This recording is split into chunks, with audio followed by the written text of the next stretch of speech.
Some people seem cold, distant, hard to love, but in truth, they're just trying not to get hurt again. Pain changes the way a person exists, and the worst part, almost no one notices. According to Carl Jung, when pain isn't understood, it hides and turns into behavior. In this video, you'll understand the behavior of people who have been through deep suffering, why they act the way they do, and most importantly, how to turn that unconscious pain into real awareness. Stick with me till the end because this might help you see yourself with less guilt and others with more compassion. Some people aren't cold, they're guarded. Others aren't hard to love, they've just learned to doubt love. Certain behaviors the world labels as distant, tough, or complicated are actually ways the psyche finds to survive what hurt too much. When pain doesn't find space to be felt, it becomes a defense, and those defenses over time can start to look like part of who we are. But they're not. They're just armor silently stitched together, thread by thread, with the thread of emotional survival. Carl Jung used to say that pain is the currency with which the soul pays for more consciousness. He didn't romanticize suffering, but saw it as part of the psyche's expansion. Deep pain, when listened to with respect, can reveal not only where we're wounded, but also where we've forgotten to fully exist. In other words, deep suffering shapes behaviors that don't always come from temperament, but from the ego's attempt to keep the soul functioning, even under rubble. People who have suffered deeply develop complex psychological mechanisms, often invisible even to themselves. The way they react, relate, protect themselves, or withdraw isn't random. It's structured in deep unconscious layers built to prevent the original pain from resurfacing. To look at these behaviors with judgment is like looking at a scar and ignoring the wound that came before it. But there is another way to look, a gaze that doesn't ask, "What's wrong with you?" but "What happened to you?" That's the gaze that starts to transform suffering into understanding, that sees in behavior a clue, a code, a map. Because the psyche speaks through symbols, through repetition, through emotional patterns, and every reaction that seems over the top might just be the echo of an old pain begging to be seen. The wounded soul doesn't want pity. It wants to be seen, and being seen with empathy is the first step for the ego to stop reacting on autopilot and start listening. When we understand that pain shapes us but doesn't define us, we can begin to unravel, little by little, the armor that once felt like skin. And in place of that rigidity, a space appears, still fragile but real, where awareness begins to touch what used to only defend itself. Some pain doesn't go away, it reorganizes itself within us, and when it's not welcomed, it turns into living cores that keep reacting even when the threat is long gone. Carl Jung called these complexes unconscious emotional structures that have a psychic life of their own. They're not bad things, but defense systems the soul built to handle impacts the ego couldn't bear alone. Picture someone who was deeply rejected as a child. It doesn't have to have been something obvious. Sometimes it's just silence, absence, looks that said more than words. That unprocessed emotional impact becomes a rejection complex. Years later, this person might react intensely to anything that feels like distancing. A cold reply, a delayed message, a neutral expression on someone's face. It's not that they're overreacting, it's the complex reacting. It's the wound speaking again with the same force as when it first opened. Jung said we all have complexes, the problem is when they have us. When a complex is triggered, it hijacks our awareness. The person enters an emotional state they often don't even understand. They might cry for no reason, lash out disproportionately, suddenly shut down, or feel immense emptiness over something small. These behaviors aren't irrational. They make perfect sense inside the emotional structure of someone who's lived too much pain. It's common for people who have suffered a lot to spend years thinking they're too complicated, too sensitive, too reactive. But the truth is, these complexes act like alarms that go off when the unconscious senses that something in the present echoes something from the past, even if the ego can't immediately connect the dots.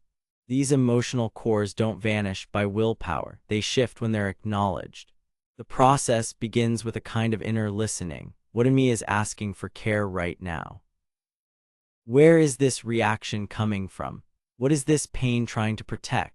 Awareness doesn't erase the complex, but it takes away its silent control. Complexes aren't flaws, they're emotional memories, and when we learn to hear them without fear or judgment, they stop screaming. They start to whisper, and in that whisper, the soul begins to reorganize, not to erase what happened, but to create an inner space where pain no longer reacts alone and starts, finally, to be cared for. Distrust isn't coldness, it's survival. For someone who was hurt in the very place they felt safest, trusting again isn't a light gesture. It's a risk the ego in its constant effort to protect learns to avoid. So even in seemingly safe situations, the soul stays on alert because the unconscious doesn't distinguish between what's happening now and what happened before. It just recognizes the emotional pattern and reacts.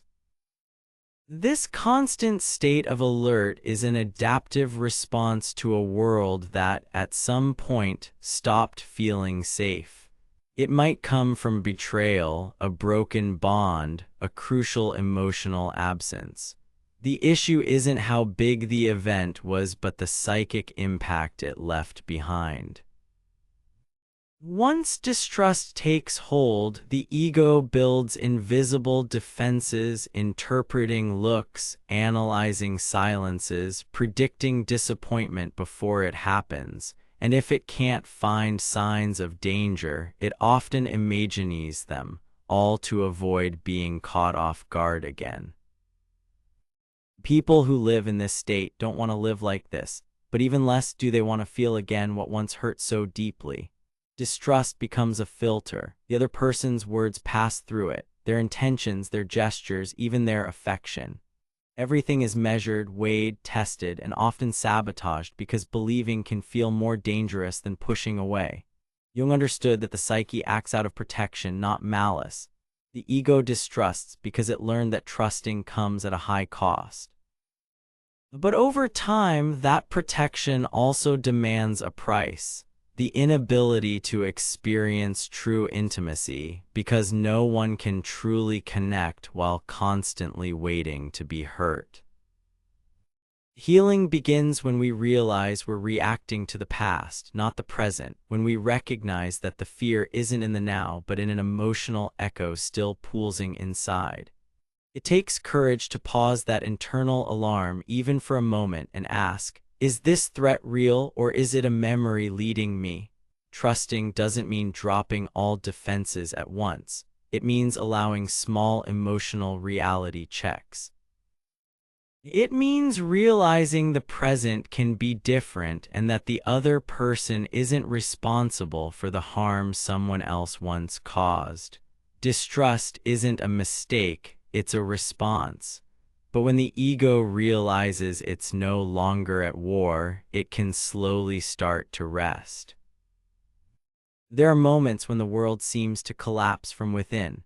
Trust shatters, bonds feel like threats, and pain becomes the only possible companion. In times like these, isolation isn't a choice, it's instinct. The wounded soul recoils like an injured body, pulling away from touch, not to manipulate, not out of pride, but because any emotional exposure feels too dangerous. So it shuts down, builds invisible walls, goes quiet. This withdrawal is often misunderstood from the outside. People see coldness, indifference, distance. But from the inside, it's clear that isolation is, at first, a kind of psychic womb, a space where the soul tries to reorganize itself after being torn apart. It's there, in the dark, that it tries to remember who it is now that the world no longer feels safe. Jung saw this inward dive as part of the symbolic process of death and rebirth. The shadow folds into itself, not because it's given up on life, but because it needs to protect itself until it can breathe again. And sometimes, silence is the only language available to someone still learning how to name their pain. But what begins as refuge can over time become a prison. What was once a pause becomes a pattern. What was protection becomes chronic isolation. And then what once saved starts to suffocate. The soul gets used to not depending on anyone, and the heart, even as it beats, lives locked behind doors no one has the key to anymore. Awareness is what can change that. There's no rush in the process, but there is a need for truth. It's about acknowledging, yes, I pulled away to survive, and also, but maybe now I don't have to be alone all the time. That inner presence begins to soften the rigidity of the defense, and slowly, isolation can turn into solitude, a livable space where being alone no longer means being disconnected. That's when reconnection becomes possible. Reconnection with one's own feelings, with others, with life, not like before, but in a more authentic way, because those who have withdrawn deeply know better when it's finally safe to open the door again, even if just a little, one step at a time. Some people seem unshakable. They speak with certainty, appear resolute, walk like they know exactly where they're going. But behind that composed surface, there's often a story of pain, the pain of someone who learned far too early that vulnerability wasn't welcome. Psychoanalyst Donald Winnicott understood this well. He observed how children who weren't emotionally held would develop a false self, a protective layer that hid their true being, not out of choice but necessity. When crying isn't heard, the lesson learned is to stay silent. Years later, this dynamic turns into what Jung called the persona, that social mask we all wear, but which, for those who have suffered deeply, can become a golden cage. What was meant to be adaptation becomes identity. The control that once protected now confines, and the question that echoes is, who would I be if I could just be? The persona itself isn't the problem, we all have one. It helps us interact socially, protect our inner world, and adapt to different settings. The trouble starts when we identify too much with it, when the mask stops being a tool and starts feeling like our skin. And that's often what happens to those who have suffered too much. People who have lived through rejection, humiliation, or abandonment usually feel too exposed to reveal their fragility. So they learn to perform strength, to always appear in control, to act like nothing ever gets to them. But that image isn't the truth. It's just the shield, a shield that's often elegant, intelligent, functional, but lonely. Because the more rigid the persona, the more inaccessible the soul behind it. That's why wounded people can sometimes come across as cold, distant, or even arrogant. They're not, they're just too guarded to let their walls down. The ego learned that showing emotion can be costly, that being too visible can be dangerous. So it built invisible defenses, rehearsed speeches, neutral smiles, automatic answers, all to keep the pain locked away where no one else can touch it. But the persona isn't invincible. It starts to crack when, at some point, the soul can't take hiding anymore, when loneliness becomes heavy, when the silence inside gets louder than the image outside. That's when something begins to shift. The question stops being, how do I seem, and becomes, who am I really? And that's where healing begins, not in eliminating the persona, but in weakening the need to hide behind it. Because real strength isn't about seeming invulnerable. It's about allowing yourself to be seen, even when you're still afraid. Not all empathy is born from understanding. Sometimes it's born from unresolved pain. People who have suffered deeply often develop an intense sensitivity to others' suffering. They pick up on nuances, sense emotions, get moved easily. At first glance, this seems like a virtue, and it can be. But when that empathy pushes past one's own limits and becomes a way of escaping the self, it stops being presence and becomes projection. Often, those who feel too much for others are, in fact, feeling for themselves without realizing it. It's as if the other person's pain becomes a mirror for something within that hasn't yet been acknowledged. So instead of diving into their own wounds, they try to heal in others what's still open in themselves. It's subtle, almost invisible, but it happens. They give too much, erase themselves, always step into the role of the caretaker, and over time that becomes their identity. I'm the one who understands. I'm the one who handles it. I'm the one who holds others together. But behind that giving, there's often an unconscious attempt to avoid their own descent, because taking care of someone else feels safer than facing what's unresolved inside. Jung helps us grasp this through the concept of projection. When we can't deal with something inside, we project it outward. In the case of excessive empathy, we project onto others a part of our own pain. And yes, that does create connection, but it also drains us because no connection is sustainable when it's rooted in imbalance. This kind of unrestrained empathy often comes with emotional exhaustion. The person feels drained, worn out, feeling more than they should, and almost always without realizing it, they build relationships where they give and the other takes.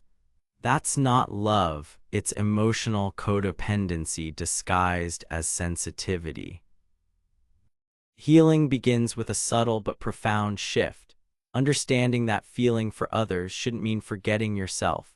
That truly listening to someone else's pain only happens once you've learned to listen to your own, and that helping doesn't mean carrying. It means walking alongside with awareness of your own limits. True empathy is born when the pain has already been acknowledged internally. Then it becomes steady presence, not excessive, not savior-like, just available. Because those who have learned to care for themselves can be whole for others without losing themselves in the process. And that's the kind of empathy that truly heals, quiet, humble, and deeply human. To love for someone who's been hurt is never a simple gesture. It's not a lack of desire, it's an overflow of memory. Every attempt to open up carries the weight of what once went wrong. And even when the other person is different, something inside stays on guard. Affection comes, but with armor. The bond forms, but with vigilance. It's love wearing protection. This emotional caution is often mistaken for coldness, but it's not a lack of feeling. It's the result of a psyche that learned to guard what once bled too much. The fear isn't exactly of the other person, it's of what that person might awaken, the pain of abandonment, repeated disappointment, broken trust. So the heart moves closer with caution, and the ego, like a tired soldier, refuses to fully let its guard down. Jung understood that relationships are the stage where complexes act out most intensely. It's in intimacy that unresolved wounds resurface. That's why people who have suffered deeply tend to love with a part of themselves still missing, always with one foot out the door, always with a silent escape plan.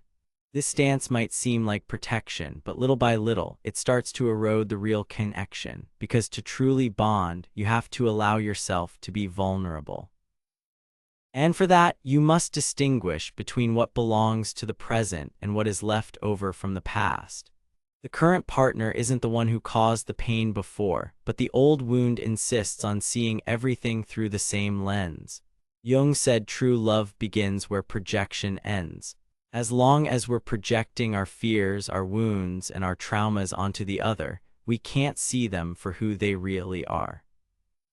The relationship becomes a battleground between what was and what could still be, and instead of freeing us, love becomes a source of tension. Healing in this space is gradual. It takes presence, deep listening, and honest self-reflection. You have to ask yourself, am I reacting to what's happening now or to what happened before? Trust isn't about diving in all at once. It's about slowly realizing there are safe places, that not all love hurts, that it's possible to love without losing yourself and trust without vanishing. And when that begins to happen, the armor doesn't need to be ripped off. It simply becomes unnecessary. Some people carry the weight of the world in silence. They don't ask for help, don't complain, don't show weakness. They're seen as strong, resilient, the ones who can handle anything. But often that strength wasn't a choice, it was the absence of one. When no one was around, the soul had to learn to walk alone. And it did. The strength of someone who suffered deeply has deep roots. It's not loud, not made of grand words or displays of confidence. It's a strength born from the exhaustion of falling and still getting up, from the constant fear of collapsing and the need to stay upright anyway. It's a quiet strength but solid, a structure built with effort, pain, and persistence. Jung understood that in many cases, suffering activates a spontaneous search for the self, the deepest core of the psyche. When everything outside seems to fall apart, something inside insists on continuing. That something is what holds the soul when the ego can no longer manage.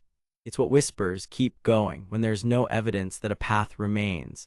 It's the self calling from within the darkness. But that strength, when it finds no space to be balanced with affection and care, becomes rigid. And the soul, having learned to endure, begins to lose its ability to surrender. It hardens. It becomes armor, not just against others, but also against itself, because showing pain after so long holding everything in alone feels almost like a betrayal of the journey. That's why true strength needs to walk alongside vulnerability. Being strong doesn't mean never needing anyone. It means knowing when you can finally rest in someone safe. It means being able to say, "I can't take this anymore," without fear of falling apart. It means trusting that strength can also be gentle. When the soul realizes it doesn't need to fight all the time anymore, a new kind of strength emerges. Not survival strength, but conscious strength, the kind that lets you carry your story without hardening inside it, that knows the value of every scar but no longer needs them as proof. And that's when the path stops being lonely, even if it's still quiet. Some people live more in their head than in their body. They think all the time, analyze every gesture, replay old conversations, project future possibilities. It's like the mind never shuts off. At first glance, it looks like intelligence, but often it's just fear in disguise. Overthinking can be a sophisticated way of avoiding feeling. For those who have suffered deeply, the emotional world can seem too unstable. Feeling, when tied to intense pain, becomes a threat. So the ego finds a solution. It transfers everything to the rational realm. The mind becomes shelter, control zone, the place where everything can be predicted, explained, understood. But in this pursuit of control, emotional spontaneity begins to fade. Jung warned that knowledge alone doesn't transform. He said, knowing is not enough, we must live. And living means feeling, even when it hurts. Excessive reflection is the ego's strategy to keep pain suspended, but what isn't felt can't be integrated, and what isn't integrated continues to act in the shadows. It's common for people who overthink to struggle with numbing their emotions. They know what's happening, can explain the reason, recognize the pattern, yet remain stuck in the same place. That's because analysis without emotional acknowledgement becomes a loop, a constant spin between understanding and blockage. Thinking feels safe, feeling doesn't. That's the unconscious logic. But the paradox is that only feeling brings transformation. Only when pain passes through the body, not just the mind, does it find a place to rest. And that doesn't mean drowning in suffering, but allowing yourself to be present with what is, without hiding behind arguments. Healing doesn't mean thinking less. It means creating space for thought to walk alongside emotion, letting the body speak, letting the tears come, letting silence settle without needing immediate explanation. That doesn't weaken, it humanizes. When thought stops being a defense and becomes a tool, it returns to its true role, to bring clarity, not protection. And then little by little, the soul begins to learn that feeling isn't a sign of danger, it's a sign of life. There's a kind of sensitivity that can't be learned. It comes from pain. Many who have suffered deeply develop a warm, almost intuitive presence. They know how to listen without judging. They feel what others can't express. They know exactly where it hurts because it hurt them too. These are the ones Jung would call wounded healers, echoing the archetype of Chiron, the centaur from Greek mythology who, though wounded, could heal others. But this ability to soothe others doesn't always come from a resolved place. Sometimes it's born from an unconscious attempt to heal in someone else what still bleeds within. It's a beautiful impulse, but also a dangerous one because it can lead to self-forgetting. Caring for others becomes the priority, one's own pain is postponed. Suffering is used as a bridge to the other, but never as a path back inward. The wounded healer archetype is ambiguous. It holds both power and vulnerability, the power to turn pain into real empathy and the vulnerability of hiding behind the caregiver role. It's as if by offering presence to others, they avoid confronting their own absence. And that's why so often those who care for everyone feel secretly alone. Jung understood this trap well. He knew the psyche seeks balance, and that excessive outward care can reflect inward neglect.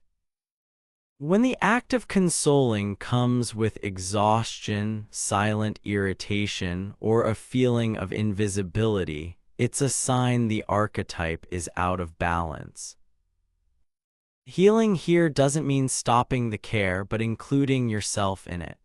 It's accepting that another's pain can touch yours but shouldn't swallow it, that listening outward must come with listening inward, that you can be present, but you're not obligated to carry everything.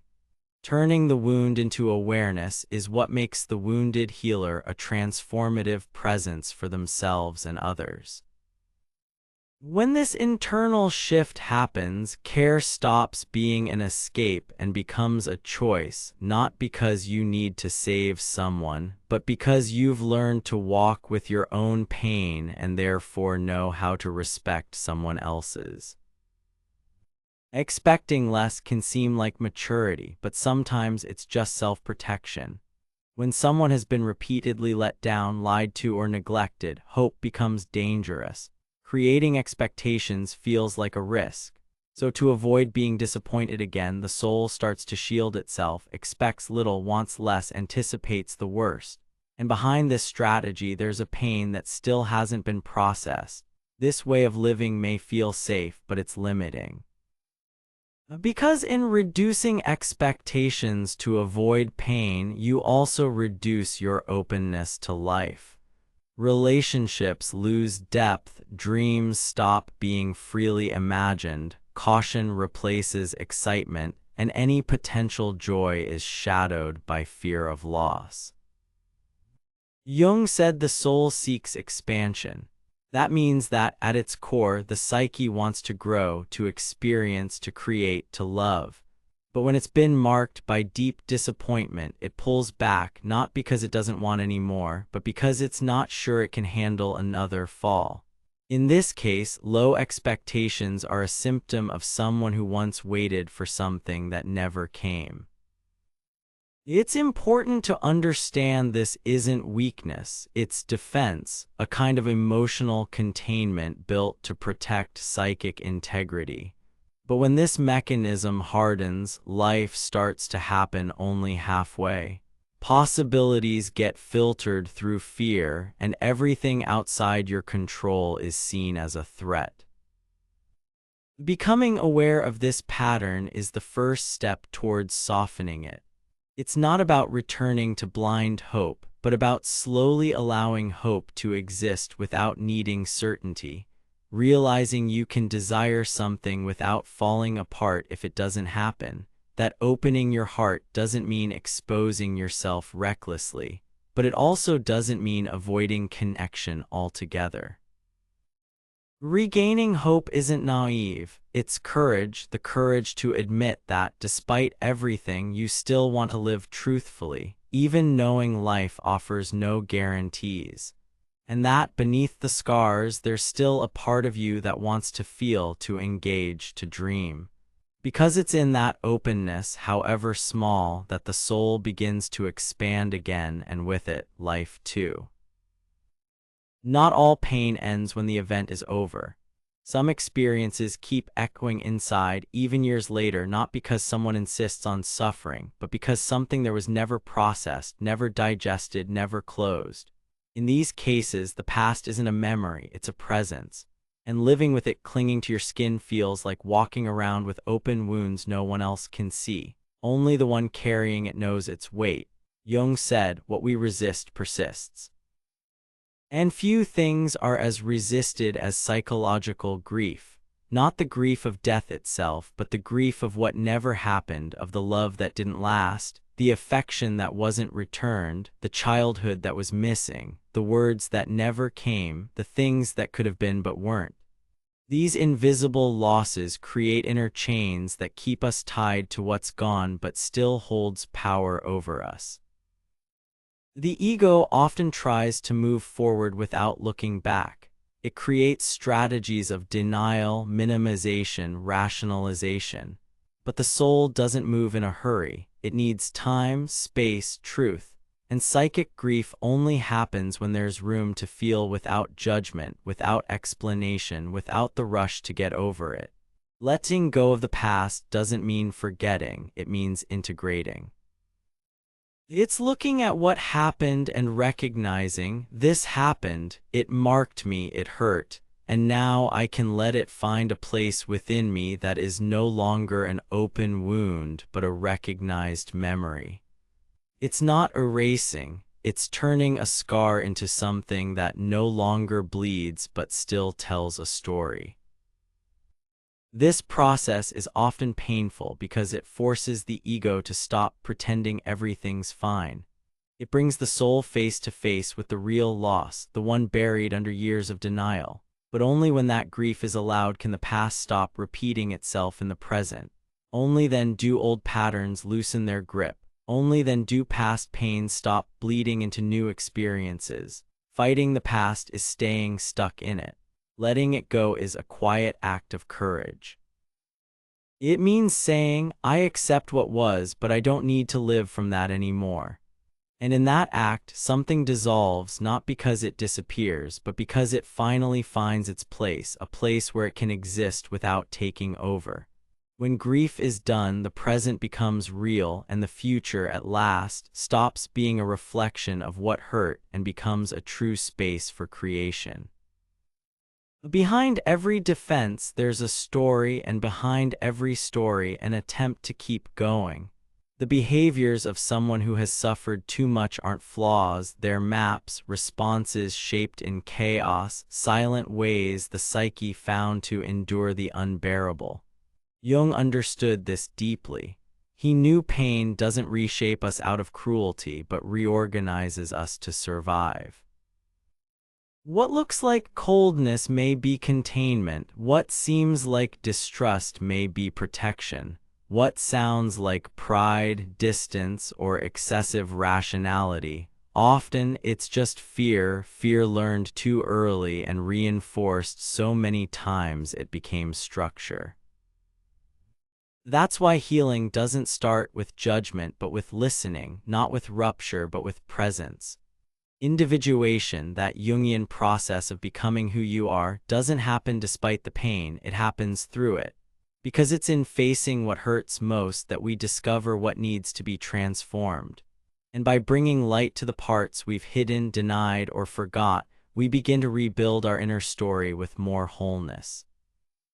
When pain is brought into awareness, it stops being a blind weight and becomes a point of connection with our own depth. The wound doesn't vanish, but it moves. It stops being the center and becomes just a part. And in that psychic reorganization, we gain something no theory can give, real presence with our experience. Healing isn't linear, it isn't quick, but it's possible. It begins when we're willing to look beyond the surface of behavior, our own and others, when we realize that others aren't difficult, they're trying to exist with the tools they have just like we are. That's where real empathy is born, and with it, the possibility of becoming more human, more whole, more free. Because once pain is recognized, it no longer defines us, it reveals us. And maybe that's the real shift, realizing that suffering isn't the end. It's a doorway, a call to return to ourselves, an invitation to finally live with truth, not in spite of what hurt us, but because we chose to face it with courage and awareness. If this content touched something in you, if it made sense in some quiet corner of your story, take a moment to subscribe to the channel and turn on notifications. Here, we keep talking about self-awareness, deep psychology, and the paths of healing the soul walks when it finds consciousness. And if you made it with me this far, I want to ask you a favor. Leave a comment below saying, "I'm learning to listen to my pain." That phrase tells me you stayed until the end, and more than that, that you're willing to turn your pain into a path. And that already is a beginning. I'll see you in the next video.